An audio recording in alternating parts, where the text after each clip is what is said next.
anarchists, and they're paid. And you'll find that out. You'll be finding it out very soon. You should see what we have on these people. These are bad people. These are people that want to destroy our country. We're not going to let it happen.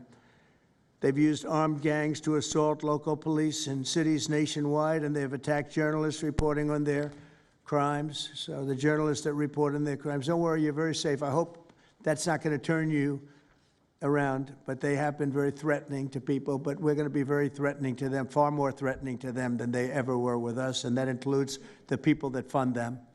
Probably some of the people I know, some of the people I dine with, but if they do, they're in deep trouble. So we're going to be looking very strongly at the people that are funding these operations. When you see the signs, and they're all made out of a beautiful, beautiful paper, beautiful, nice, stiff, very expensive paper, with beautiful wood handles, all the same color. They come from very expensive printing machines. These are not people that write out their signs in a basement that believe in something. These are paid anarchists.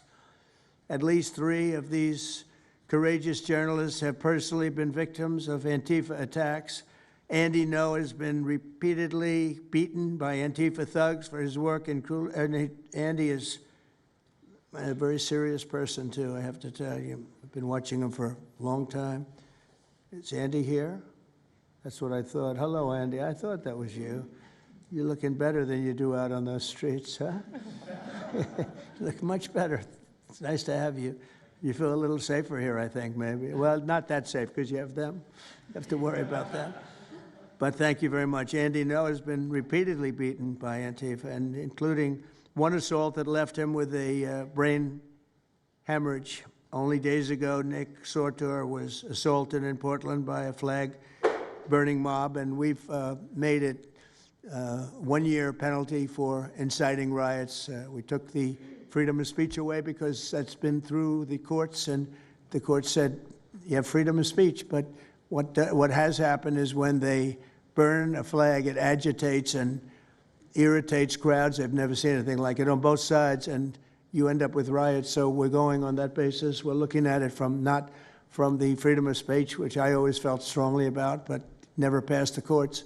This is what they do, is they incite. When you burn an American flag, you incite tremendous violence. We have many examples of it, many examples of it, and it's actually down on tape, and you see things happen that just don't happen unless it's the flag that's burning. Very recently, Katie Davis Court was hit in the face with a flagpole in Portland by an Antifa radical, leaving her with a very blackened eye. So, Katie, thank you very much. And I'd like to also say that I watched Nick. Where's Nick? Is Nick here? Nick? Hi, Nick.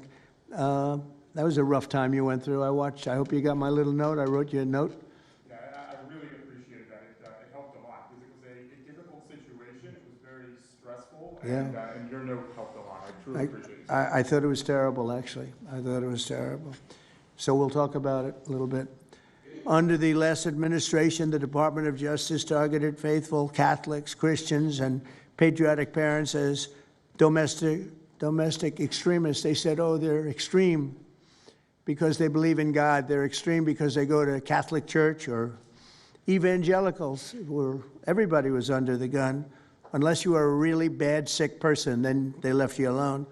Under the Trump administration, we're going after Antifa criminals, and all who fund and support their campaigns are in serious trouble. And we have a lot of records already, a lot of surprises, a lot of bad surprises. It's people that you would never think. I want to thank Attorney General Pam Bondi, who, by the way, yesterday was incredible in Congress.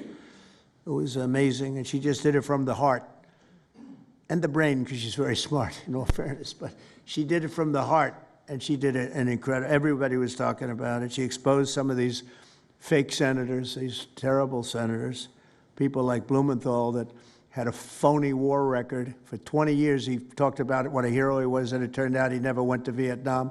For 20 years, he talked about being a hero in Vietnam. Then it was exposed when he said what platoon he was with, and it was exposed that somebody was watching from that particular platoon. They said he was never with us. And then he went out and he cried, and he was ready to drop out of the election. And disgraceful. And then he looks at people like Pam and he starts criticizing her, and she's a patriot. They ought to do something with that. You know, we have a young congressman that's right now in jail for lying about where he went to college and other things. It was, you know, frankly not good. It was pretty bad. But it was nothing compared to Blumenthal. I mean, what Blumenthal did, he was for 20 years a hero, a great war hero. And then he sits back and, you know, sanctimonious kind of a guy, looks down, how dare you do this to the American public, you know? What a fake. But I thought Pam was incredible yesterday, as well as Secretary Kristi Noem, who's really out there courageously, and I appreciate it, Kristi, amazing what you're doing. FBI Director Kash Patel, who's really coming up with some great information, Kash. It's great. Keep it coming, because there's plenty of it. Deputy Attorney General, one of the best lawyers you'll ever find, Todd Blanche, who I know personally is a good lawyer because I'm here. Thank you very much, Todd. Good job, Todd. Let me ask Attorney General Bondi to say a few words, and then we'll follow it up with Secretary Noem and Director Patel. And we're going to have some of the people around the table, very courageous people, and they're going to be talking, journalists, almost all, and they're going to be talking, and we'll take some questions from the press at the end. Okay, Pam, please. Thank you, President Trump. And as you made clear, Antifa is a domestic left-wing terrorist organization. We've seen them on video for years because they wanted to be seen and they got away with it. They beat journalists, they attack courthouses, they attack police stations, they dox and assault our law enforcement officers. The Biden administration let them commit these crimes with total impunity for years. So did Democrat leaders like Pritzker and Mayor Brandon Johnson. Last week, independent journalist Nick Sorter was arrested just for protecting himself against Antifa. I saw it online and I called Nick. I couldn't believe what happened. He did all this just trying to save our American flag from being burned. He was pushed down and assaulted, yet the local police arrested Nick, not the Antifa thugs who did this to him. Antifa feels empowered to operate in the open because weak Democrats have turned a blind eye to their actions. Their hatred for President Trump and for law and order agendas fuels their violence. We've seen more than 1,000% increase in attacks against our ICE agents since January 20th. Secretary Noem is out there fighting for you firsthand to keep our federal officers safe, to keep our federal buildings safe, and we're not going to have it anymore, these thugs. We saw what's happening in Portland and Chicago, and you saw what happened in Dallas. No longer. This is not activism, it's anarchy. We can't and we will not let masked terrorists burn our buildings, attack our law enforcement, and intimidate our communities. Under your leadership, President Trump, we're deploying the full might of the federal law enforcement to crack down on Antifa and other domestic terrorist organizations led by Stephen Miller. And Stephen, thank you for everything you're doing. Last week, I issued a memo ordering our federal law enforcement agents, DEA, FBI, U.S. Marshals, and ATF to protect ICE officers from Antifa and other radical left-wing violence. Director Patel has been going non-stop. He and Deputy Attorney General Blanche were in Chicago yesterday, while Secretary Noem was in Portland. We are around this country fighting against this domestic terrorism. We had Apple and Google take down the ICE block apps. Hope they continue to comply with that. It's threatening the safety of our federal law enforcement officers. We're not going to stop at just arresting the violent criminals we can see in the streets. Fighting crime is more than just getting the bad guy off the streets. It's breaking down the organization brick by brick. Just like we did with cartels, we're going to take the same approach, President Trump, with Antifa. Destroy the entire organization from top to bottom. We're going to take them apart. Thanks to your bold leadership and the designation of Antifa as a terrorist organization, which is exactly what they are, Americans will no longer tolerate their unhinged violence. Thank you. Thank you very much, Pam. Christine. Well, thank you, Mr. President, and thank you for hosting today and focusing on Antifa and the terrorists that they are. Let's not make any mistake. These individuals do not just want to threaten our law enforcement officers, threaten our journalists, and the citizens of this country. They want to kill them. Their agenda is to destroy the American people and our way of life, and this president is standing in their way. He is stopping them from bringing their death and their destruction to the individual citizens in this country that just want to raise their kids and their grandkids in peace and in safety. I want to also thank everyone around this table for being so bold and so brave, for standing up and recognizing the threat that Antifa is to our way of life. By recognizing how advanced they are, how sophisticated their networks are, how they've infiltrated our entire country, and we're seeing them play out with their tactics from city to city, and how they have built out their funding mechanisms. And sir, I also want to thank our Treasury Secretary for his work in getting to the bottom of these funding mechanisms and individuals who are perpetuating this violence on our American cities. I was in Portland yesterday and had the chance to visit with the governor of Oregon and also the mayor. They're in town, and they are absolutely covering up the terrorism that is hitting their streets. While you talked about some of the stories of our ICE agents, our Border Patrol agents, how they have been attacked, how they have been shot at, injured, the damage that they've done, these leaders in these local cities, along with Pritzker and Johnson, ignore what's going on, or, sir, they're helping Antifa cover it up. We have arrested dozens of individuals that are Antifa members or affiliated with them, and I want to thank our Attorney General for prosecuting them and making sure they never see the light of day again.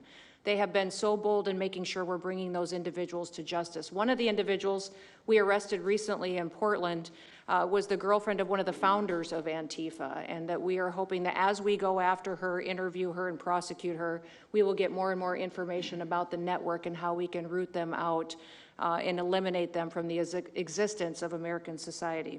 I want to thank the new journalists here today for telling their stories and for being able and willing to go to the streets and to cover what's happening here in America. Many times the legacy media has looked the other way, refused to tell the stories. The networks have not really focused on what this is and what damage it is doing to our country, and how this network of Antifa is just as sophisticated as MS-13, as TDA, as ISIS, as Hezbollah, as Hamas, as all of them.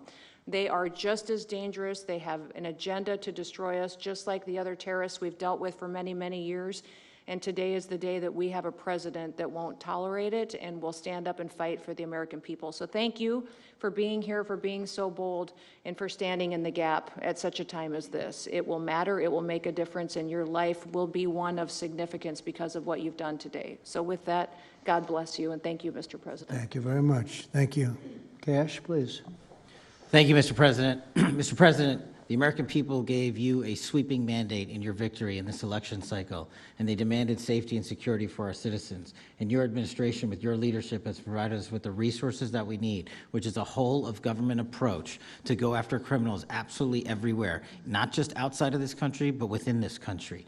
And that takes a whole-of-government approach. The interagency seated up here with the Department of Homeland Security, our Attorney General, our Deputy Attorney General, and your White House staffers, including Stephen Miller's leadership, has allowed us to go out there and map out these networks. What we are doing at the FBI is simple. It does not require rocket science. We are following the money.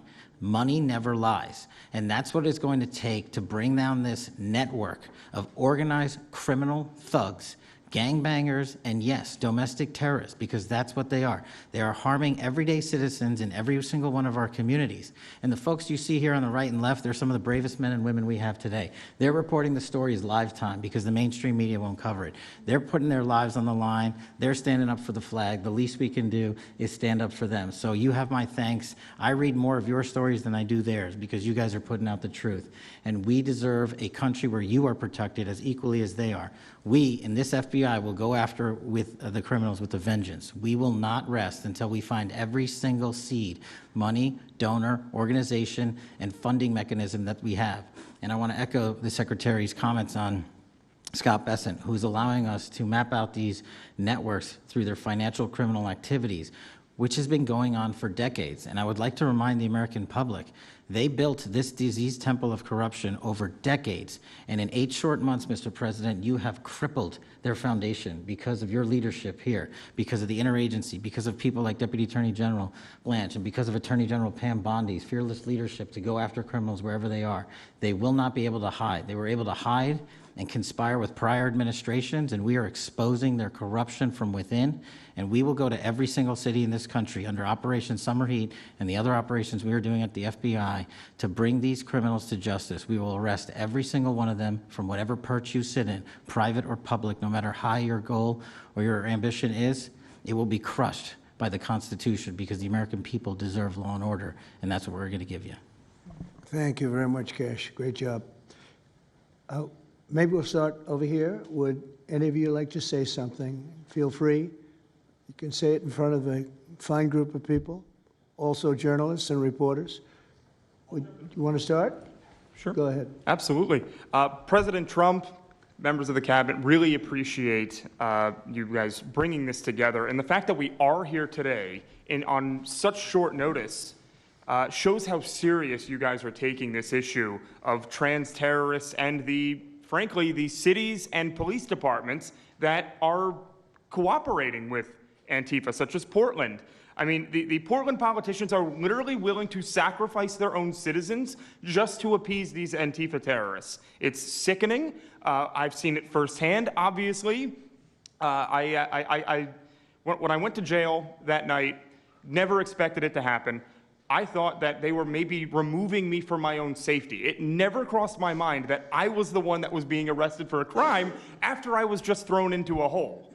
I heard from the Department of Homeland Security after I had gotten out of jail, and one of your, I won't say exactly who it was, but somebody very close to Secretary Noem over here said that they were legitimately worried for my safety in the Portland jail. But luckily, the Portland jail was, I was the only one there, essentially, because they don't actually arrest people in Portland, besides conservative journalists, I guess. So, look, I'm glad that it was not a good night for me. Let's just say that. It was not fun sitting in that jail, but I'm glad to see what has come of it. And I've been able to talk to a bunch of FBI agents, ATF agents, DHS agents that I didn't even know existed until I went there and went to that ICE facility. And the morale is at an all-time high. It is so exciting to see these guys know now that they have the backing of the Secretary, the DOJ, as well as the President of the United States, and they are there to do their job. They are going to fulfill this mission and deport these violent criminals. I believe one of the ones that I did a ride-along with Secretary Noem yesterday, President Trump, and there was a pedophile that had come into the country 5 times over the past 7 years. 7 years, and apparently under the Biden regime that was just allowed to happen. That was fine, no problem.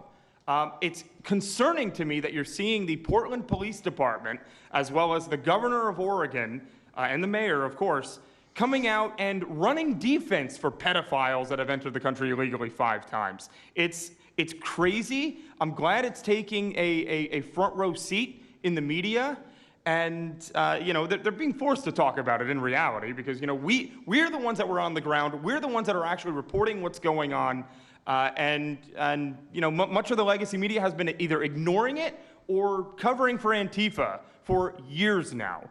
So thank you guys so much for taking this seriously. And President Trump, you mentioned that flag. So remember, you put out a truth right after That's right. I saw that. took this flag from that man that was burning it in the street. I saw it. Do you know who he is? Oh yeah, I know exactly who it is. So why don't you give it to Pam? Give it to the Attorney General, and let's start prosecutions. Yeah. I actually have a second flag that he tried to burn as well. So I have 2 of them from the same guy. Well, you also saw what happened when that flag started burning. Everyone went crazy. And that's when it started, when they started burning the flag. So thank you. If you could give the information, it would be great. Absolutely. And at least that horrible night made you famous. Right? You got something. I got a text from the President of the United States, so I appreciate that. And President Trump, after that happened to Nick, I called Harmeet Dillon, and we opened a pattern and practice investigation into the Portland police, very publicly, as to how they let this happen. Thank you, sir. Mr. President, Brandy Cruz, you're going to hear us be very fired up today, and you can tell, and it's because some of us have been covering Antifa for 15 years and have never had anyone in a position of authority even acknowledge their existence. And I'll also tell you that I think that had you not done, the single most powerful thing you've done to deal with this scourge has been acknowledging that Antifa is a real thing. I genuinely believe there would be people at these tables who would be dead today and would have been killed in Portland had you not called them a terror organization and said, we're going to bring the full weight of the federal government to bear. I talked to Katie Daviscourt in Portland the other day. She'd been assaulted all summer. And she said the same thing. They didn't seem quick to violence as soon as you made that designation.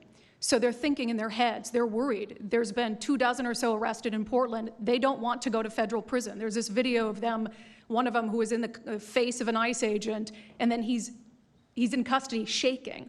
Once you take the mask off, they're nothing. Right.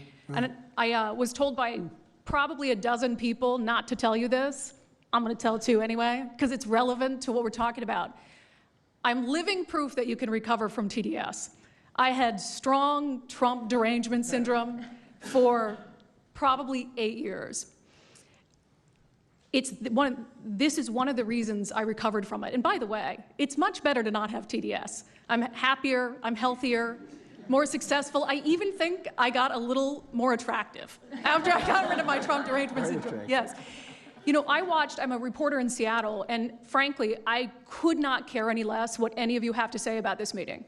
Could not care any less. We're not here for you. I'm not here to convince any of you that Antifa is a real thing, because if you have not come to that conclusion by now, you are never going to come to that conclusion because you don't want to see it. And you're going to go and you're going to say it's a bunch of right-wing conservative influencers who are here spinning a tale. I was one of you. I was a mainstream reporter in Seattle for 10 years. I was a TV reporter on the streets doing my job, and I was still assaulted by Antifa. So it's not about being conservative. It's about people who go there and show what they're doing.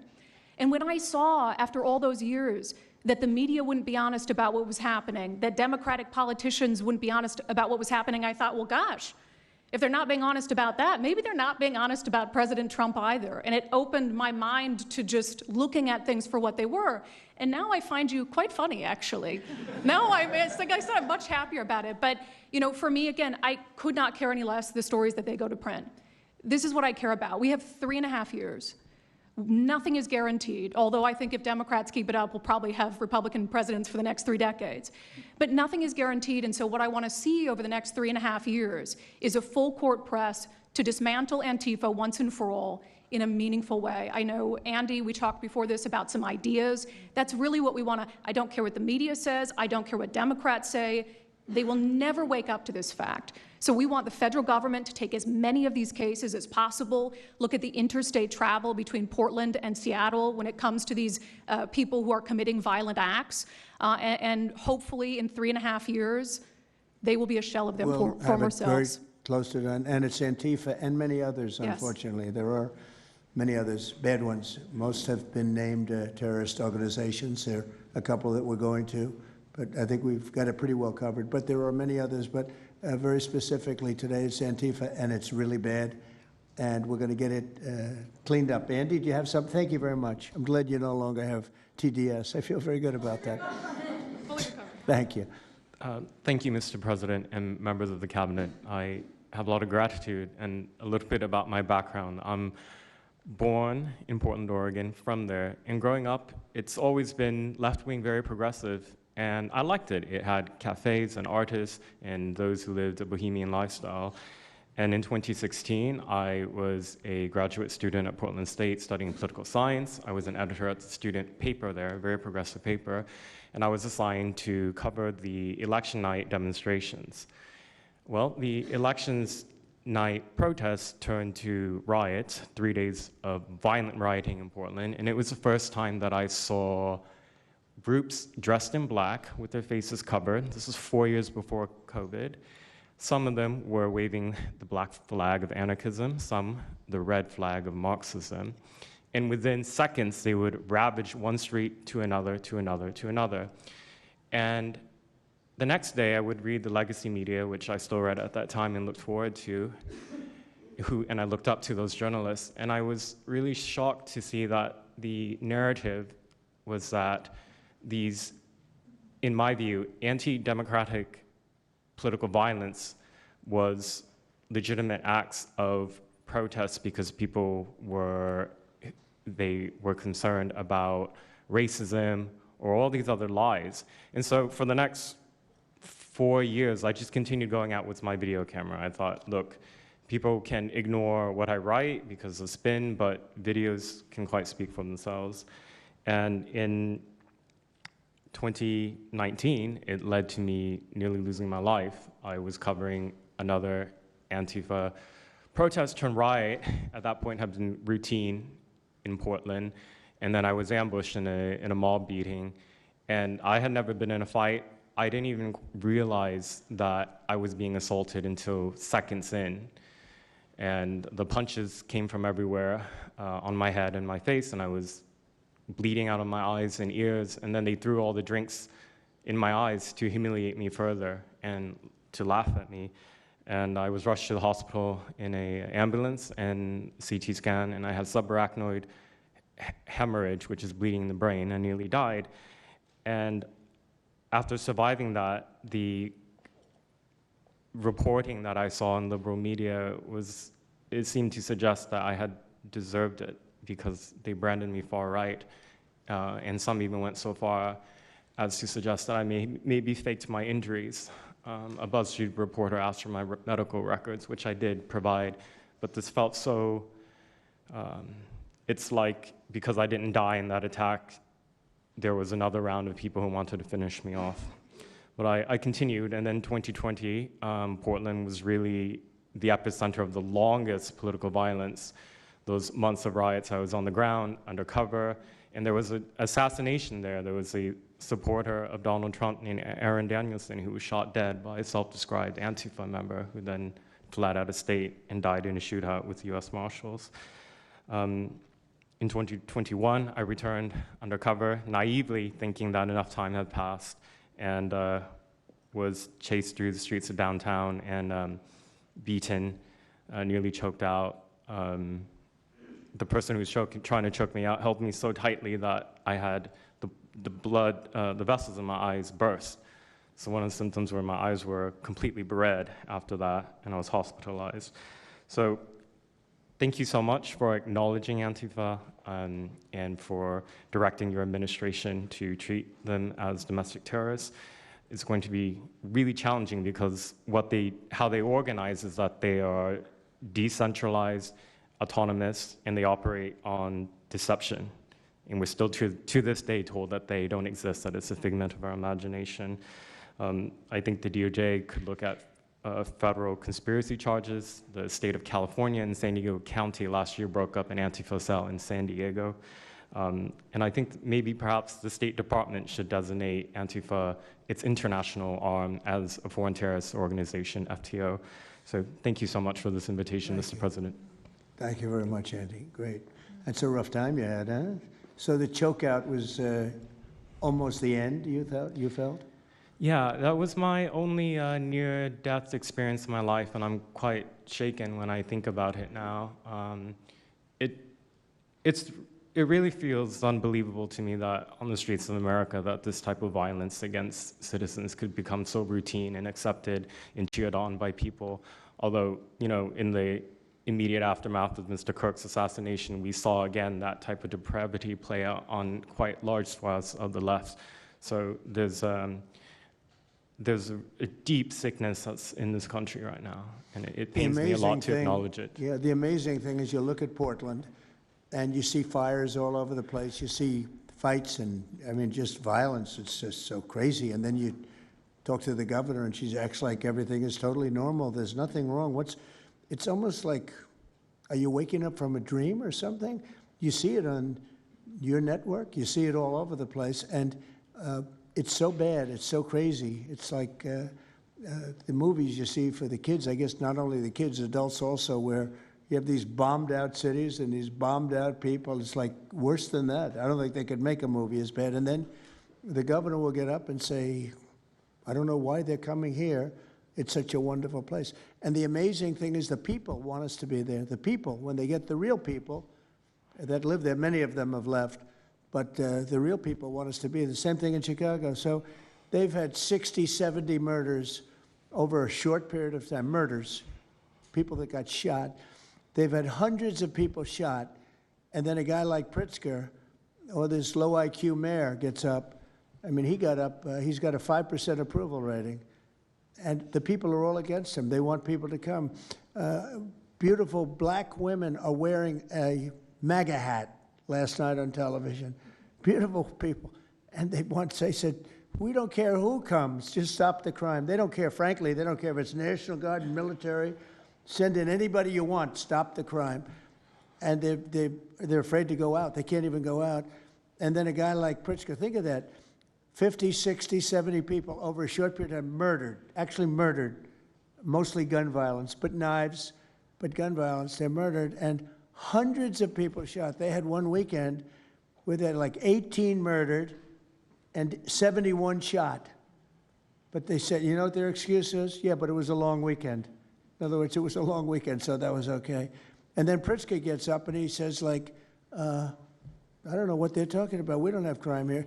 They're crazy. I think actually they're petrified. You know, their families live there, everything else. I actually think they're scared. Pritzker was a failure in his family. They threw him out of the family business. Guy's a loser.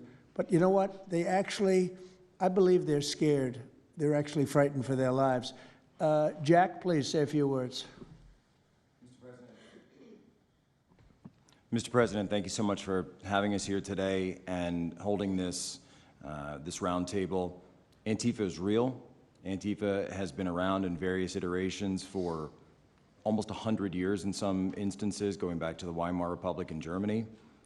And it's now been just under 1 month since we saw a far leftist murder Charlie Kirk, and we saw thousands upon thousands of people, other far leftists and people in positions of authority, people like nurses and pilots and doctors and HR departments, celebrating the death and the murder of Charlie Kirk. This sickness that's out there is absolutely real. And Mr. President, thank you for mentioning the fact that one of the bullet casings read, "Hey fascist, catch" on it.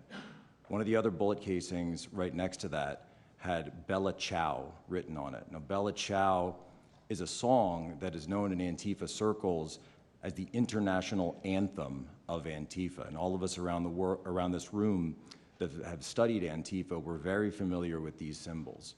And Mr. President, I think the situation is getting worse. When you look at people like Luigi Maggioni in his 20s, Thomas Matthew Crooks, of course, who took a shot at you, sir, the ICE shooter in Dallas, and now this Tyler Robinson, we're starting to see a pattern of more and more murderous violence. And this same violence is not just random. It is targeted assassinations, which are getting worse. And every single one of us in this room that goes out there, and obviously you as well, sir, and all the staff, we are now under that threat every single day. And working there at Turning Point USA, and I've spent just about the last month out there in Phoenix with Erica, with the family, with the team. And I will tell you this, Mr. President, even though going through something like that, which is an absolute nightmare, and people say, you know, what was it like to speak in front of all those people? It was horrible. Every second of it was horrible. But we're not going to quit. And Turning Point USA is continuing the tour that Charlie was on. We had 6,000 people when we went back to Utah. We had 5,000 people last night in Montana, if you can believe that. We are continuing to organize on campus. We are getting more and more people coming out in the face of this threat, knowing what happened to Charlie. But Mr. President, we need to do something about this, because I fear that the next one who could be killed could be sitting at this table right now. And we're not going to stop. But they need to stop, and they will not stop until they are stopped. Thank you. Thank you, Jack. I appreciate it very much. One thing I have to say is that Washington, D.C. was almost as bad. I don't know what could be worse than Portland. You don't even have stores anymore. They don't even put glass up. They put plywood on their windows, but most of the retailers have left. But Washington, D.C. was so bad, and Pam, I'd say it took 12 days to really make it pretty good. and a month to make it great. And now people are going out to dinner. The restaurants are booming. They don't have enough seats. They're opening up new restaurants because many of them closed. And people are walking down the street totally safe. A reporter, I'm not sure if she's there. I can't see somebody reported there. She is. She was violently assaulted. And I don't know, she tends to be somewhat liberal, but she wasn't liberal on this one. I appreciated your honesty, but that won't happen again. It won't happen again. You're lucky you're alive, frankly, with what happened. I know exactly what took place. So Washington, D.C., our capital, we thought we'd start there appropriately, and it's safe, and people are so happy. They're so happy. And now it's a couple of months. I went to dinner there. I felt totally safe. I gave a press conference right in the middle of the street, which I don't think Secret Service was thrilled about. But, you know, I'll tell you what, I wouldn't have wanted to do it 6 months ago. It's incredible what happened. Now we're in Memphis. As you know, we're having a great impact in Memphis. It's been only a week, but it's, Cash, I hear it's been amazing what's happening there, just very early. But you take a look at D.C. and you take a look at some of the other. We've had a big impact. What we haven't said, because Pritzker said, well, crime is going down in Chicago. Well, 5 months ago, Cash went to Chicago with a lot of FBI agents just to prepare it so that we went in with, I guess you could call it a surge, call it whatever you want, but would be even more effective. And we're going to be doing that, and very, very strongly doing that, because Chicago is a very unsafe city. It's a great city. The head of the Union Pacific Railroad said, sir, please save Chicago. It's a great city. It can be saved. Other cities are gone. I mean, they're lost. They can get better, but they're just really, they've been so decimated. But I'm so proud of what they've done so quickly in D.C., and it's taking place quickly in Memphis, where we were asked to go by the mayor and by the governor. And it's really incredible what we can do and how fast we can do it. Let's go for two more. Would you like to go? And then Katie, you'll go. Okay, please. Yeah, thank you, Mr. President, for having us here. And not to sound like a broken record, but it needs to be said that Antifa is real. Yeah. It's real. It's a threat. I just saw them last weekend over in Portland while they're causing mayhem over there. And the reason why they're such a big problem is because we have Democrats and a lot of people in the mainstream media refusing to acknowledge that they even exist, right? So how can we as a country begin to address it if we have large swaths of, these people who are supposedly decision makers and people who are supposed to inform, they don't want to say that it exists. Because the common argument is like, well, they're not a real organization because there's no national leadership, they don't have a national headquarters, so how can law enforcement go after a group that doesn't exist like that? Well, law enforcement goes after criminal groups that organize to rob banks or do smash and grabs. They don't have a registered LLC, they don't have official membership cards, they don't have a business address, but law enforcement still goes after them because they're working as a group. These people don't just show up, randomly at the same time to do the same thing, dressed in a very similar fashion, espousing the same ideology. And they say, well, it's an ideology. It's like, well, yes, it's an ideology because there's people alive, present, that believe in it, and they're acting on it. And so I've been very well aware of what Antifa's been doing. I was very busy during the riots in 2020. That was probably my most exposure to them prior to this year. I've been at the ICE facility at Broadview. I'm originally from the Chicagoland area, unfortunately, but that's where I grew up around. Like I said, I was in Portland. I was covering the riots in Los Angeles as well. And probably one of the most disturbing parts about that is, in addition to Antifa being present, they were tagging the streets with CJNG, which is Cartel Jalisco Nueva Generación, which is a cartel. So you have these people who are working basically in concert with other terrorist groups to say that we're here, we're present, and we're gonna attack federal agents and people who are gonna expose what we do. And so, to be clear, political violence, sustained political violence that we're seeing in this country is not a both sides issue. I was, I was at Charlie Kirk's memorial in Glendale recently. Conservative gathering, totally peaceful. It was the most peaceful gathering that I've been at. Every other time that I've been covering violence in the streets, just this year, just this year, it's always been from left-wing people, radical left-wing people. And it's not even just Antifa anymore. The shooting that happened in, the defensive shooting that happened in the Chicago area, that wasn't someone dressed in black bloc. That was just somebody that had taken upon themselves to go out and try to interfere and ram federal vehicles. So people are becoming more and more radicalized, and it was to be expected, unfortunately. And the reason why we're in this position today is because after I was done covering the riots, I was at the border from the San Diego sector all the way down to the Rio Grande Valley sector, covering the border crisis month after month. And we all knew the solution to that. We all knew why it was happening. It's because, well, it's racist to have a border. It's like, well, actually, it's not, but okay.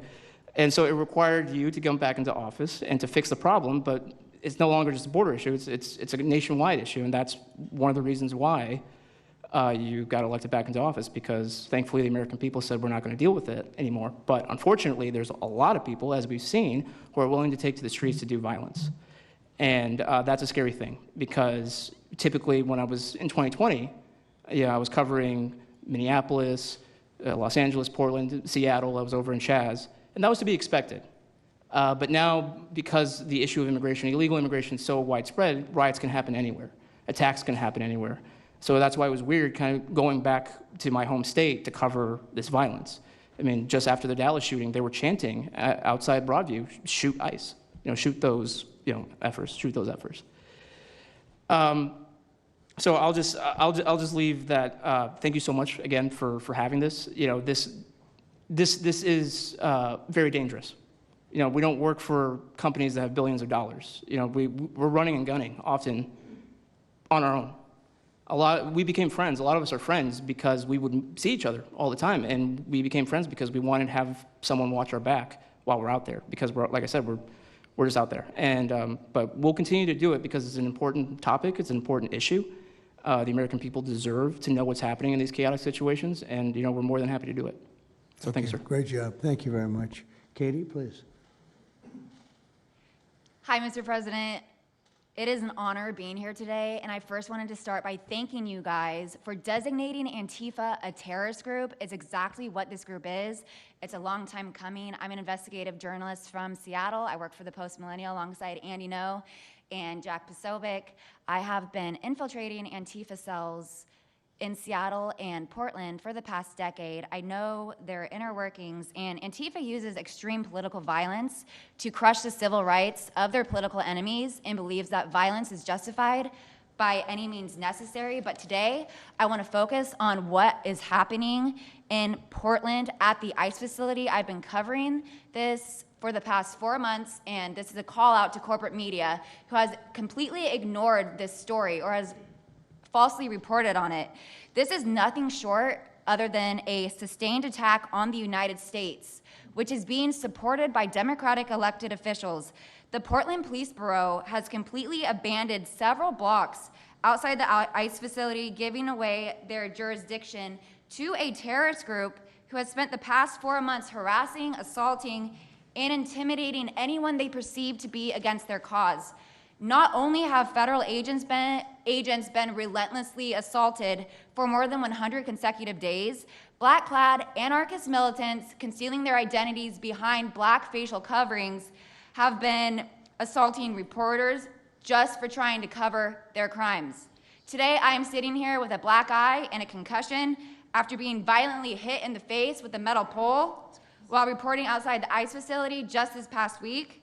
After the attack, I immediately went to three Portland police officers who refused to detain the suspect. I took the time to chase down the suspect in the streets, had her held for 35 minutes. I was waiting for Portland police to come, and they never came. Then that's what opened to my eyes to what this group is actually doing. I watched 20 Antifa militants help my assault suspect escape into an Antifa safe house that is 1 block away from the ICE facility. And this safe house is where Antifa-affiliated protesters are conducting paramilitary operations. It's where they're arresting, they're showering, they're eating to continue this occupation. I have staked out this safe house and have observed shift changes. This group is highly organized. It is being funded through mutual aid groups, and they have no plans of stopping. Residents living across the ICE facility have been held hostage by Antifa. They're begging for federal intervention. The city refuses to help, and they want you, President Trump, to come in and restore law and order. I want to stress the importance of taking this situation seriously because when I first started reporting on this occupation, I went undercover in Black Bloc. I talked to these Antifa militants. I lasted for about a month. They believe that ICE agents are the Nazi Gestapo who need to be killed. They told me that directly, and I think that if this situation is not taken as seriously as it is, it's just a matter of time before someone gets killed. And thank you for having me. Thank you, Katie. That's pretty incredible. The only question nobody can answer is why. Why are they doing this? They're like insurrectionists. They're terrible people. But you really wonder why. Why are they doing it? What are they gaining other than they're obviously paid? They're paid a lot of money. Go ahead, please. Mr. President, if I can answer that question, the reason why they're doing it is because the same media that's sitting in this room with us has declared all of us at this table Nazis and fascists, and they've been doing this for years. This is why Antifa feels emboldened to attack us.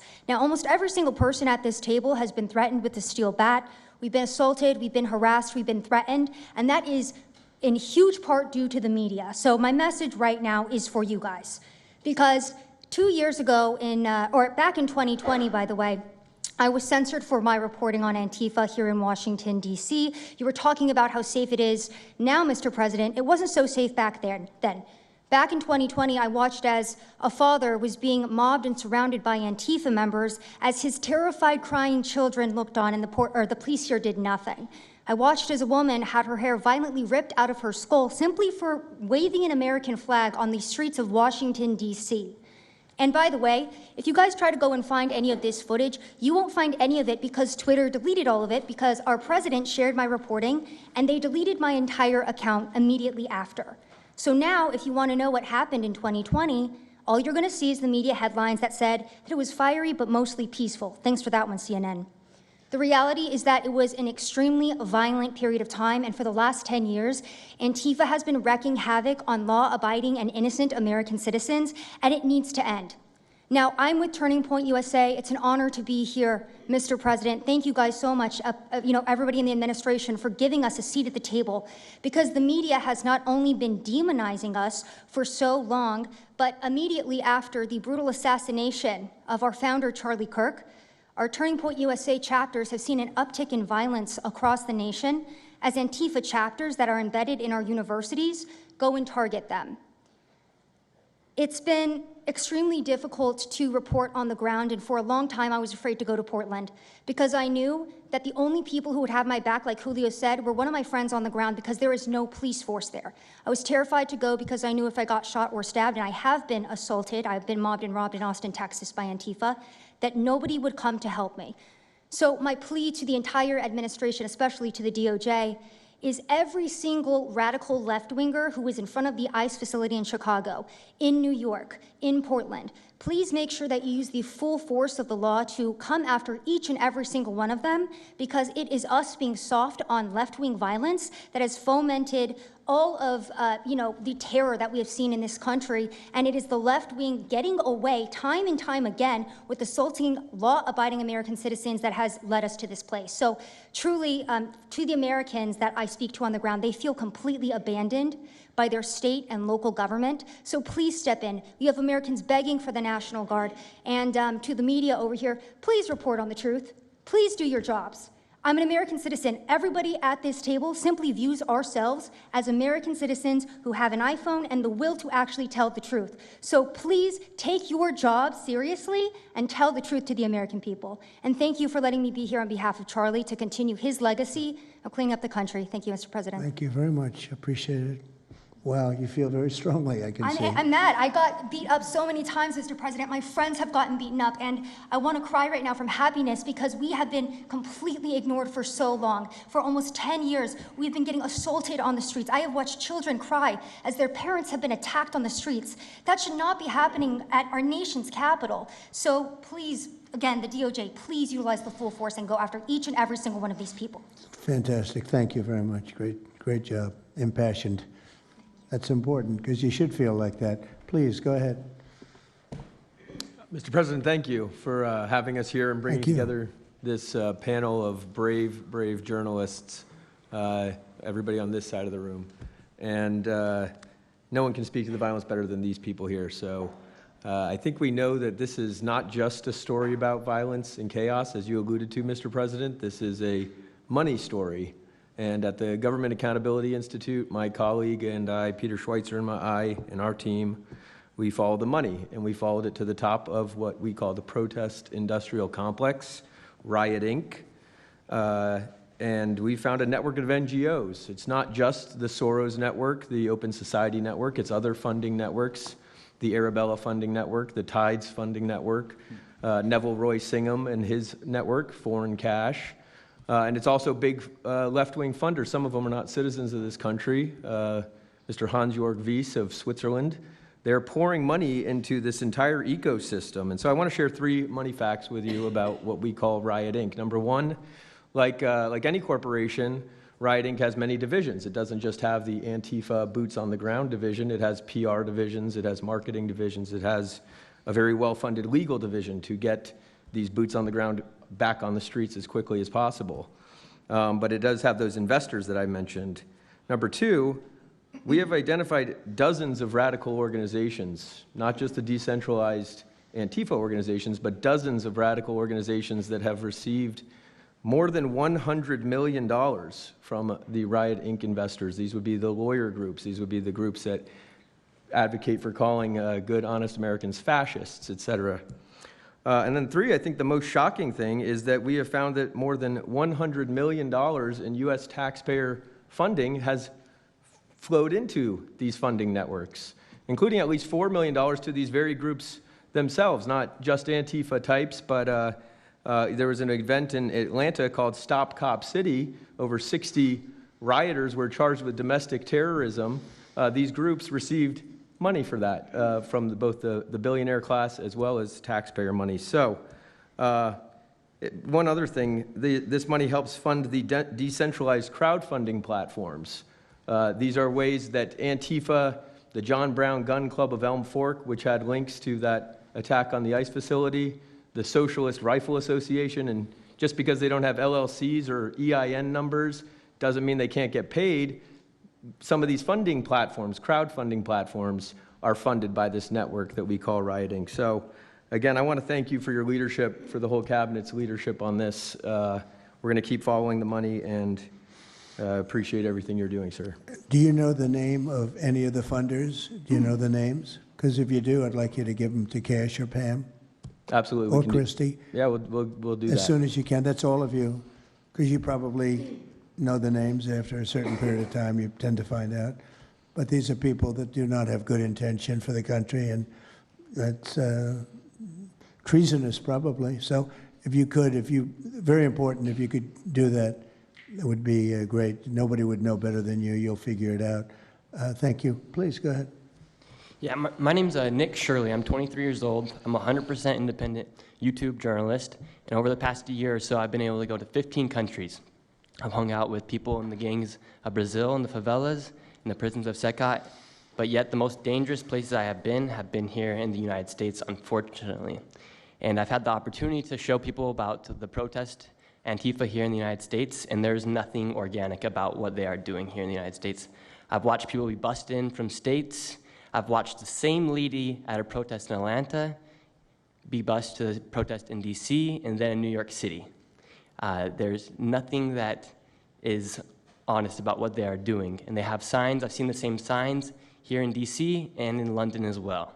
It's a big organization and corporation that they're running.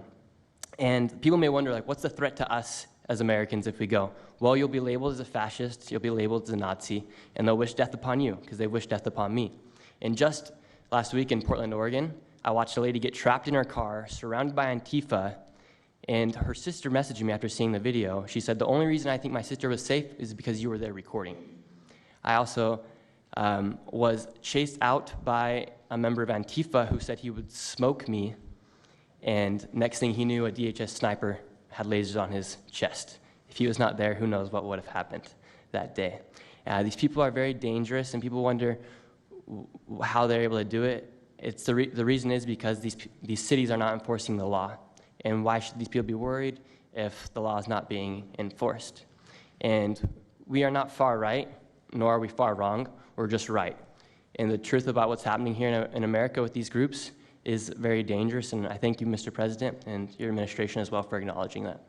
Thank you very much. It's too bad you have to go through it. But I know, thank it's a little you very crazy, much. right, Mr. President? Well, you're going to get to the bottom of it, so it's a very important thing you're doing. Thank you very much. Please, Cam. Yeah, I've just got something very short. I'm attacked every time I do my job. When I leave my house to go to work, I am violently assaulted. I've had guns pulled on me. I've been bear sprayed. I've been beaten down. I've been almost killed. So my question for all of you is, how would you feel if every time you showed up to work, masked militants tried to kill you? Because that's how we feel. That's our lived reality. And you guys go and tell us that we're liars, the riots aren't that bad, right? I've never seen any of you guys on the ground. In fact, I've never seen anybody representing the companies you work for on the ground. You guys come to us for interviews that never get published. Stop saying we're lying. We're not. We risk our lives every day to do the job that you guys are too afraid to do. What network would you say is the worst, if I could ask? Oh, man, yeah, that's a real tight spot. Honestly, it's a simple question. And well, there's a lot of people in this pool, and I would say I'm not talking about Fox. I'm not talking about Newsmax or any outlet that resembles them, so I'll let you guys put the pieces together on who I'm exactly talking about. Who would you say, which network would you say? MSNBC, for sure. Oh, they're terrible. I agree. They're CNN, terrible. probably close, yeah. Yeah, I'd rate it that way, yeah. MSNBC, that's Brian Roberts. Yeah. That he allows that to happen is a disgrace. Absolutely. And CNN is second.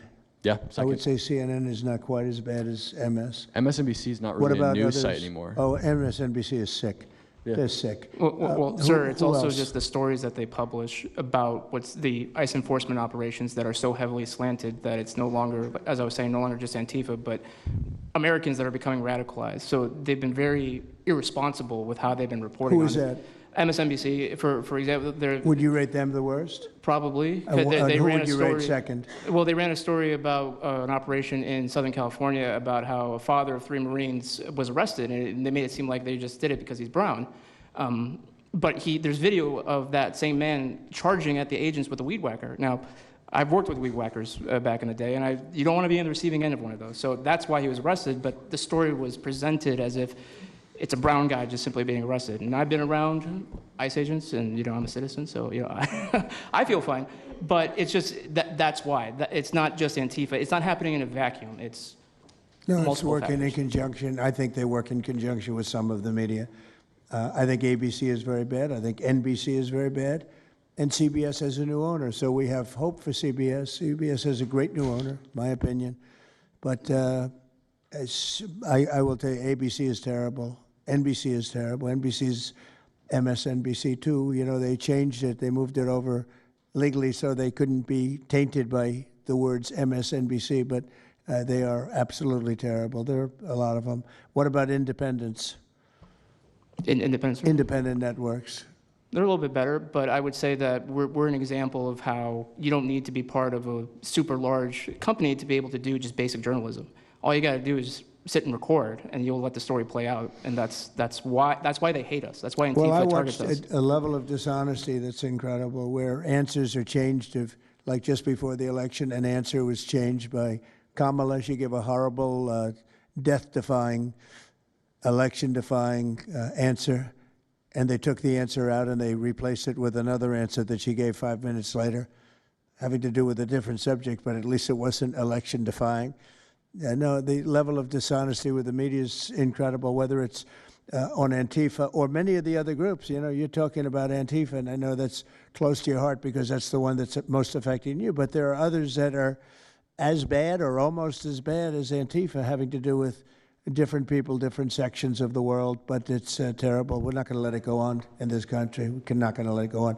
And a big problem is not all of them, but some of the networks out there. And you do wonder why. You really do. Okay, please.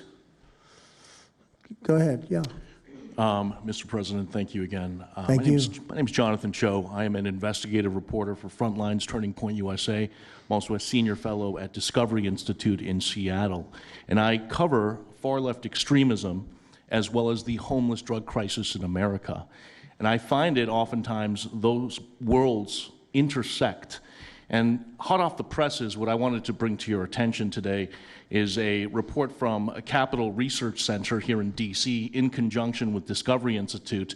They just put out this study right now, and what it shows is that Antifa is heavily embedded in the homeless and housing nonprofit sector. In many cases, the homeless industrial complex is running cover for Antifa. Antifa is benefiting from American tax dollars, and they're essentially being used as the muscle. Let me give you an example. There's a group called Stop the Sweeps in many U.S. cities right now. They get in front of encampment sweeps. What they're doing quietly is they're bringing in Antifa militants to manufacture a crisis to make the police look bad. Another group right now that is behind Antifa and working with Antifa very closely, based on the research that we have right now that we're going to give to you and your team, are the Democratic Socialists of America, also known as DSA. Again, these far-left progressive groups tend to be aligning themselves with Antifa. So finally, in closing, what I wanted to thank you again, Mr. President, is that a few months ago, earlier this year, you put out an executive order on homelessness and the drug addiction crisis in America, and that's sent the entire homeless industrial complex on the run. You have absolutely moved the needle and changed the game. But what's also come out, again, is that there is a connection, a deeply embedded connection with the homeless housing nonprofit game in America, connected to Antifa and the far-left activists. And finally, I just wanted to say that all of our resources at Turning Point USA and Discovery Institute are at your disposal, and we will continue, again, to carry on the legacy of Charlie Kirk. He would have wanted us to pursue and chase the story. Well, he was a good friend of mine, as you know, and he helped us get elected. Us, it really is us.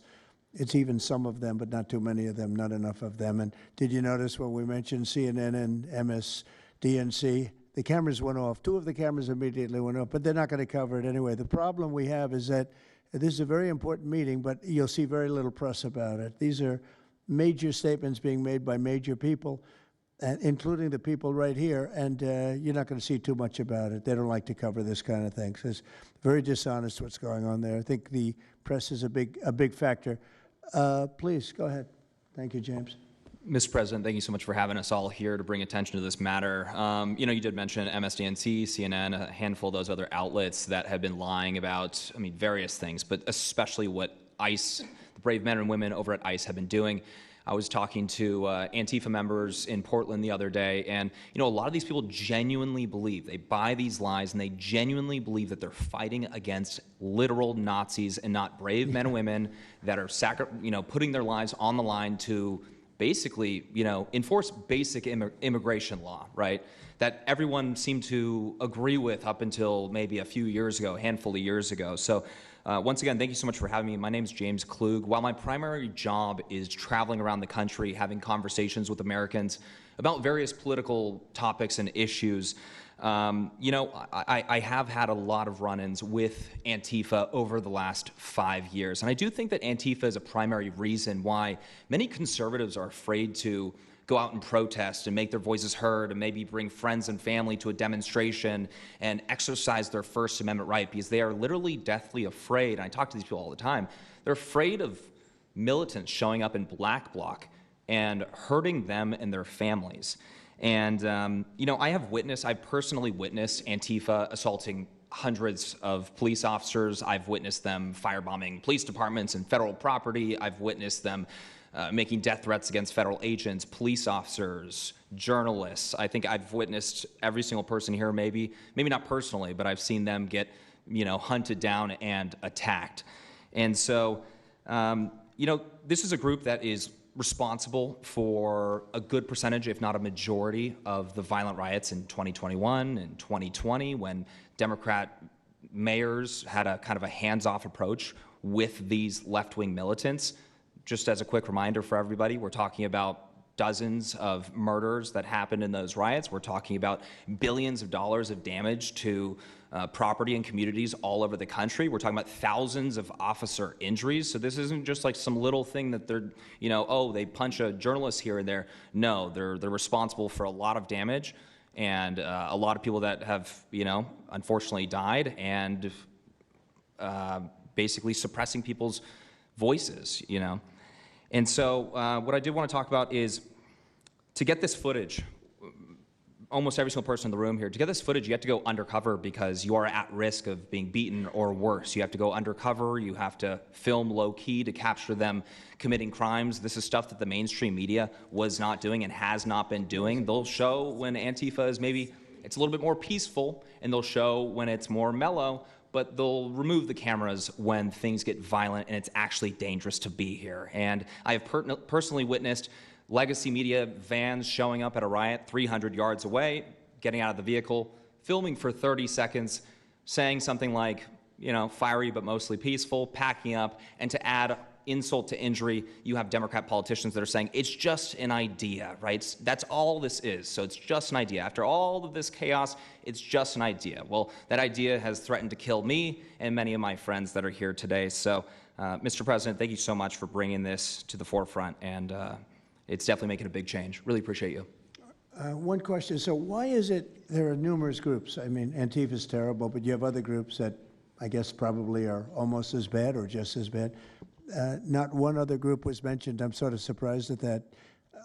You just come into contact with Antifa? It seems to be that you mostly come into contact with Antifa. Please. There's a lot of overlap, and I would say that, for instance, Jonathan brought up the Democratic Socialists of America. They're basically the same thing. I mean, there's a lot of Democratic Socialists of America who are out there in black bloc, you know, hiding their faces. And so I think we use, and I do understand, for the record, I do understand the challenge, as Andy pointed out, with Antifa as a graspable entity. I do. But at the end of the day, when you look at behavior, you prosecute behavior, right? We're not prosecuting ideas or ideology, you're prosecuting behavior. So whether you can prove that this amorphous thing is Antifa or someone has a patch that says Antifa, it doesn't matter. You know, did they assault someone? Did they assault a federal agent?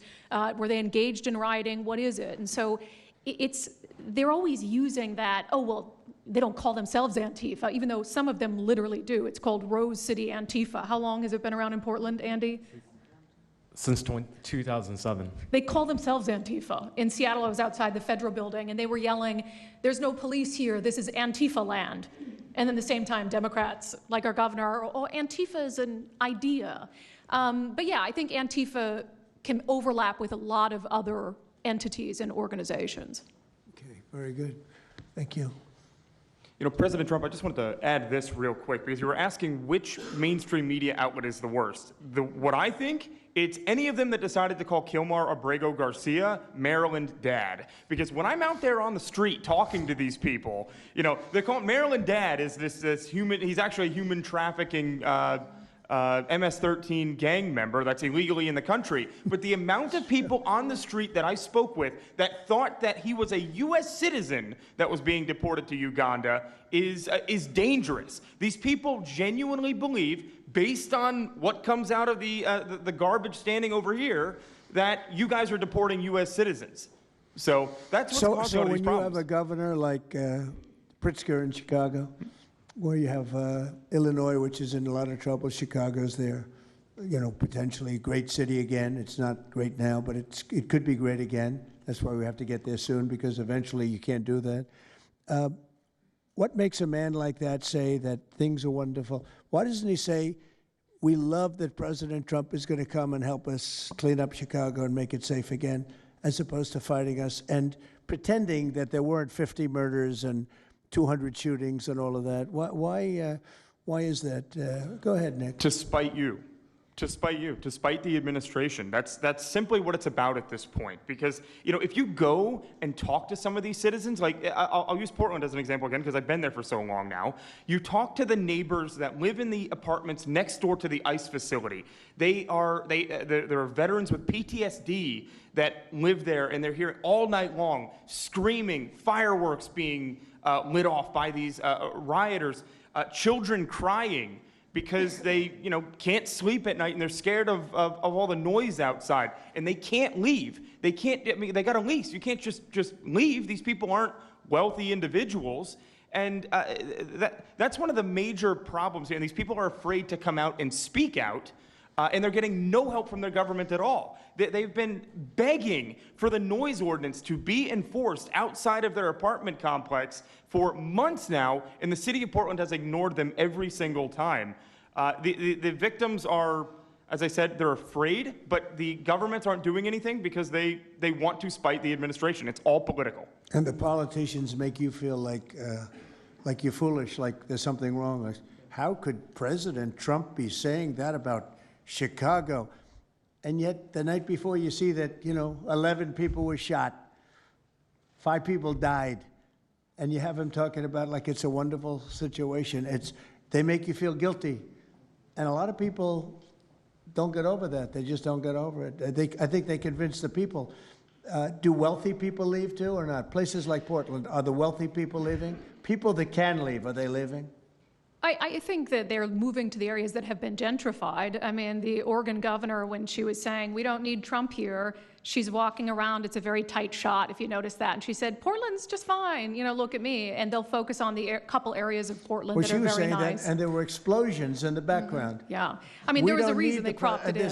Explosions in the background. Sir, Anybody have anything else to say over here?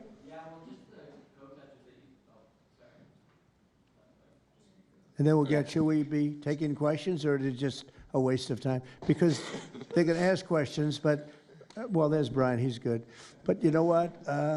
In a way, it's a waste of time, because if you give a great answer, they don't put it on. If you give a horrendous answer, or even if you give a great answer, they make it sound like it's not a great answer. They're very dishonest. Go ahead, Nick. Yeah, and I think part of that dishonesty comes from what they see. For instance, I've never been asked to go on any other show besides Fox News. My clips go viral everywhere, but they've never even asked, like CNN's never asked, MSNBC's never asked, and a lot of times when I go to hotels, I'll stay and I'll watch like MSNBC. Fortunately, their ratings are terrible. They are terrible. MSNBC is dying, and CNN is dying like a dog.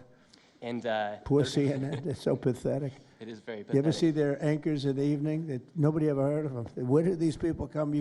I could take anybody off the street in Washington, D.C. that do a better job.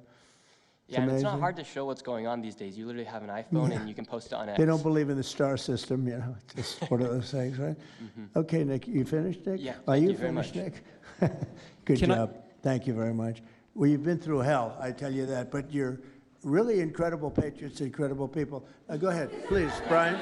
Brian, go ahead.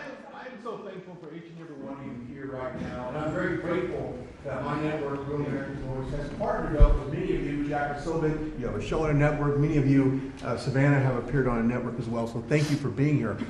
My question is this: in terms of following the money, I would just notify that the city of Austin is cleared to vote tomorrow to basically waive a $120,000 fee so that a No Kings, basically an anti-Trump rally, can occur in their city. They're bypassing the fees, rolling it to the taxpayers.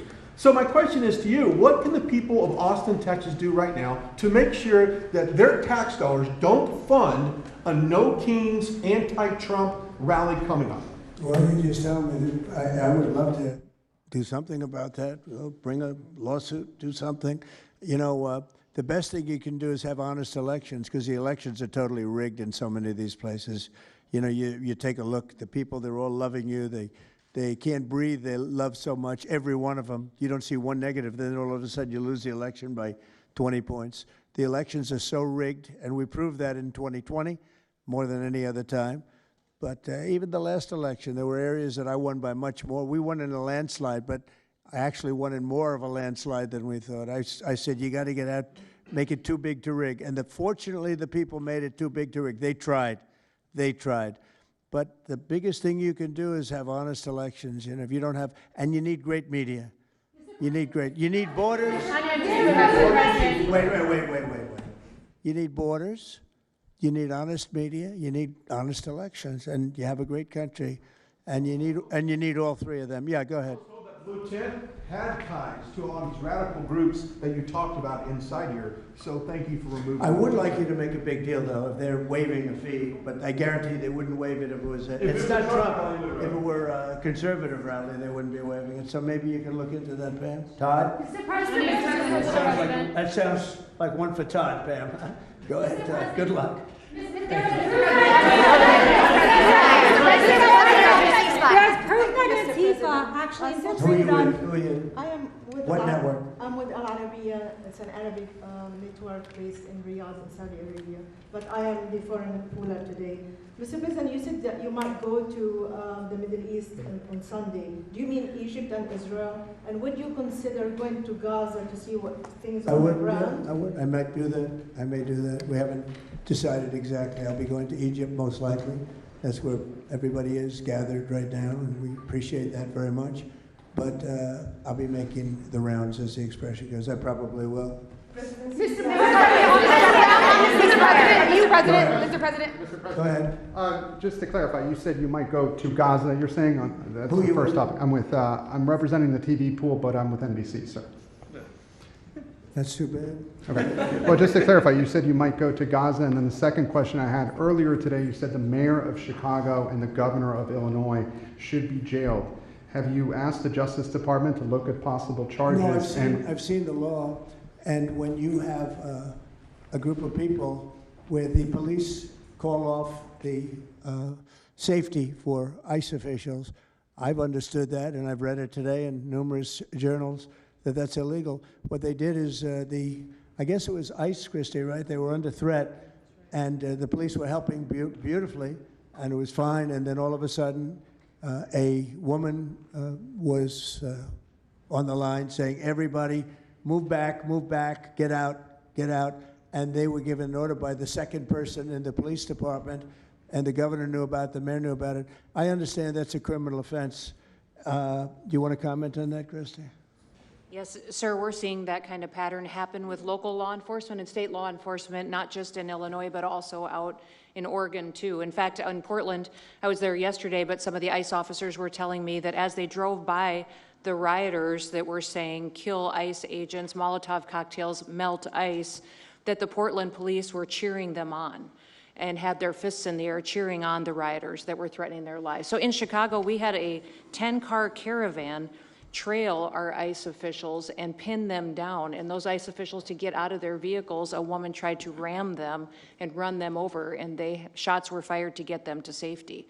So it's happening on a regular basis, and any elected official that allows this to happen and gives cover to those kind of individuals who are perpetuating murder should absolutely be prosecuted, in my opinion. Daniel? Thank you, Mr. President. And by the way, we have Marco Rubio. Marco, come on up here, please. He's going to bring a little stability to this group. Come on up. Does everybody know Marco Rubio? Is there anybody that doesn't? Some of the reporters don't. That's why they shouldn't be reporters. Which job is he here for today, Come sir? on up here, Marco. Anything we should know about the Middle East? That's what we're hoping to talk to you about here, Mr. President. He's doing a good job.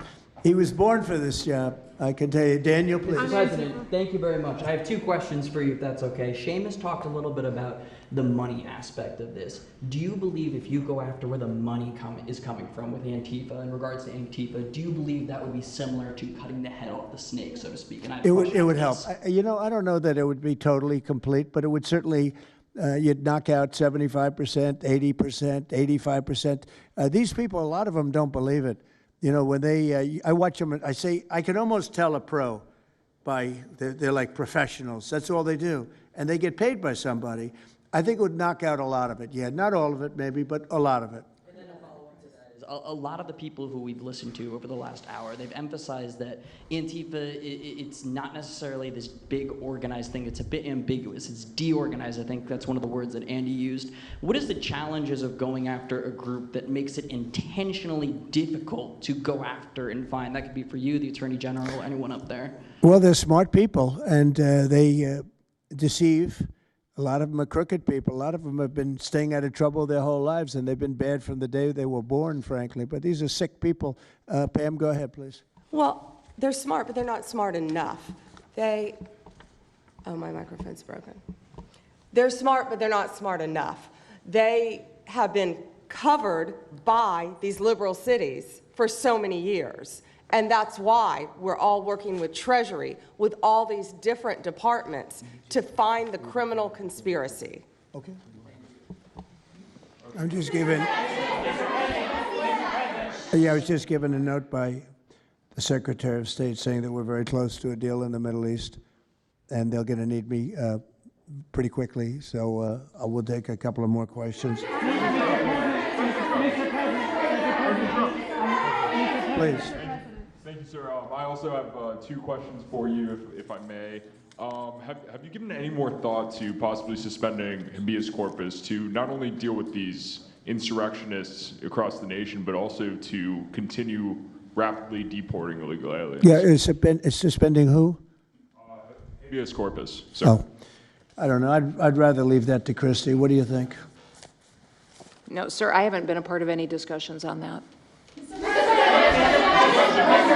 All right, go ahead. In the ceasefire This is negotiations. CNN speaking, by the way, so.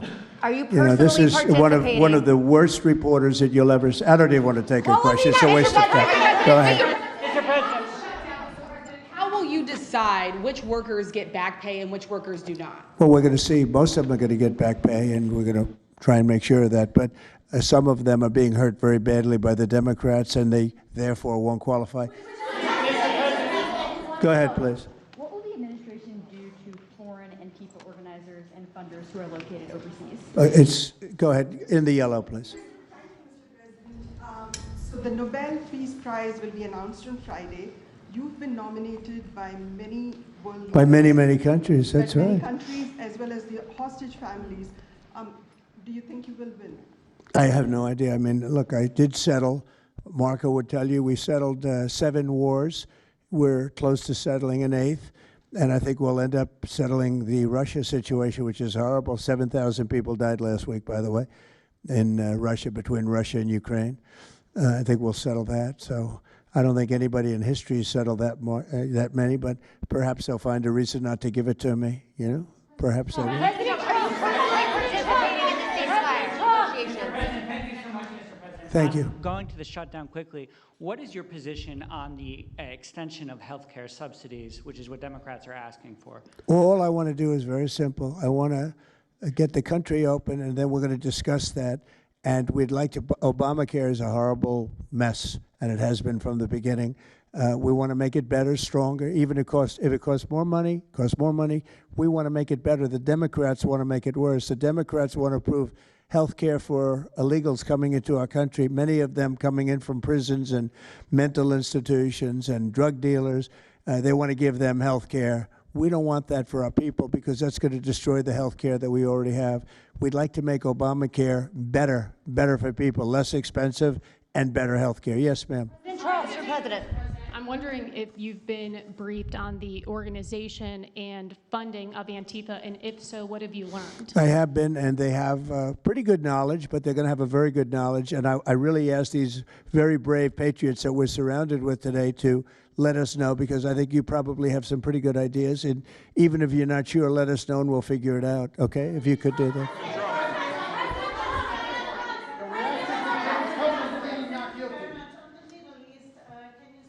You're from Italy? No, I'm from France. Can you specify how close we are to the deal? Would that be announced today, tomorrow? And do you want to see the hostages released before you travel to the region? No, I think I'll probably go maybe before the hostages are released or shortly thereafter, pretty much shortly thereafter. Yeah, please. Participating in the negotiation. Go ahead. Who are you with? Who are you with? The Center Square. I had the honor of asking you originally if you would designate Antifa a terror organization. And I stand here before you today, and I'm echoing what Andy said over here. Are you going to work with your administration, as the Secretary of State's here, are you going to work with your administration to designate it a foreign terror organization? You mean a terror? Antifa? A foreign terror organization. Well, has that been done? Pretty close, right? Would you like to see it done? Yes, Mr. President. You think it would help? They have foreign I'd be links glad all to across do it. I Western think it's Europe. the kind of thing I'd like to do. If you'd like, does Middle everybody East. agree?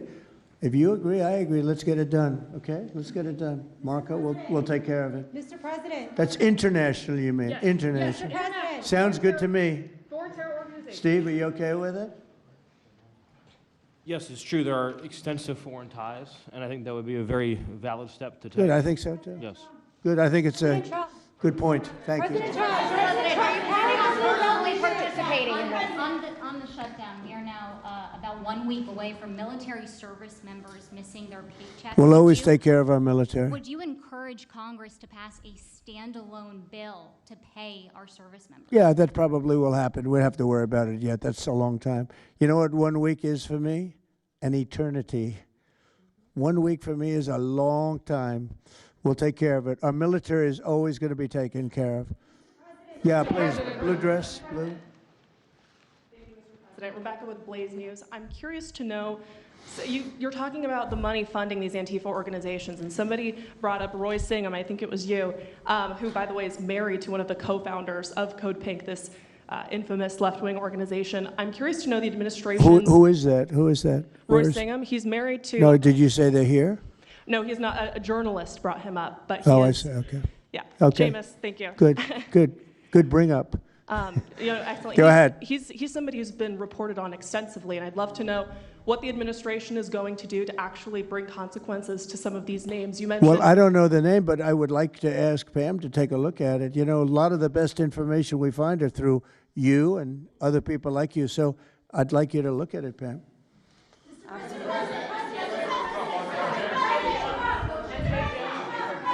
In the back, please. Proof that Antifa did infiltrate on January 6th, dressed up like Trump supporters and incited violence. Is that something that you would want the new J6 committee at Congress to look into? Well, I've heard that. They dress up like, they're fresh out of MAGA, but they have nothing to do with MAGA. And they make trouble and they try and blame it. And yeah, we know some of that and we will be acting on some of that. We've seen it. So I think you could stay a little longer, but you know, the problem is, although you have some very honest journalists in here, you also have some largely dishonest journalists like MSDNC and CNN. I think they're very dishonest, unbelievably. It's like a waste of time even talking to them.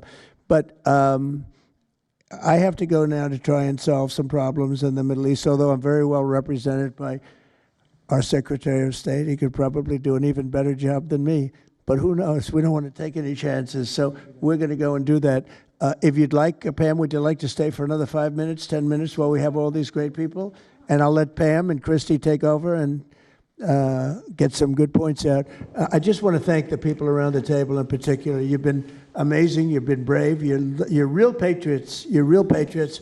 And at some point, we're going to have to look into, at least in certain cases, rewarding you with some very important medals and honors, okay, as we have done and will be doing with Charlie Kirk. You know, Charlie is getting the Presidential Medal of Freedom, which is our highest award outside of the Congressional Medal of Honor. And I think they're sort of even. One's civilian and one's military. But unfortunately, the civilian sometimes is military also because of what we have to go through on the streets of this country. I can only tell you this. We have a great nation. We have a nation that's right now the hottest in the entire world. We're the hottest nation in the world, despite all of the things we've been saying today. But that's going to make your job easier, because nobody's doing better than we are financially. We've never done better. We've had, I think, 58 stock market increases since I've been top, meaning record increases. We have never seen anything like it, and we're going to keep it going. That makes it a little bit easier for what we're doing. I guess maybe it also makes some people crazy because they don't want to see us do well. But we're the hottest nation anywhere in the world, and we were a dead nation 1 year ago. I say it all the time. We were a dead nation. Now we're the hottest nation in the world, and that's said to by every leader. One of the reasons that we have every country already signed up or just about to sign, every country in the world on this whole mess we have going over with Hamas in the Middle East and all of the things you see, is they respect our nation. A year ago, you wouldn't have been able to get it. You certainly couldn't have gotten it with Biden. He didn't know where the hell he was. But a year ago, you wouldn't have been able to have a situation like this. So I just want to thank the people around this table, and certainly the officials around the table, because they've been incredible. They've been brave. And I watched yesterday, Pam, and I watched a little bit. I thought it was so good. I rounded up, and I watched it late in the evening because I thought you were fantastic yesterday. You really, look, you had some wonderful senators, some great politicians asking you very fair questions, and you had some real slime balls. But I thought you were amazing, so thank you very much. And Christy, thanks for the great job. Cash, thanks for the great job. Always my man back down there. He's the silent type, but he's a hell of a lawyer. Thank you all. We're going to We're going to get peace in the Middle East. That's what we want to do. Thank you very much, everybody.